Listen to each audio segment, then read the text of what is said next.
At what's up guys, at bibidyoan ko nga ang kapatid ko maglinis. At ayan nga siya. Panoodin niyo po siya kung gaano po siya kasipag.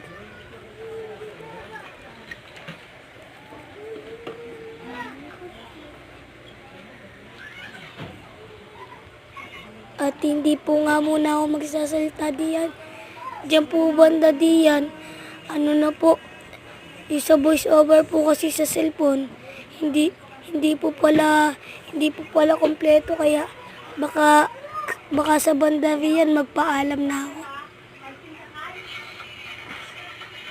At ayan guys, dyan na yung kaninang ayos na ng voice over ko. Panira lang talaga, biglang natapos.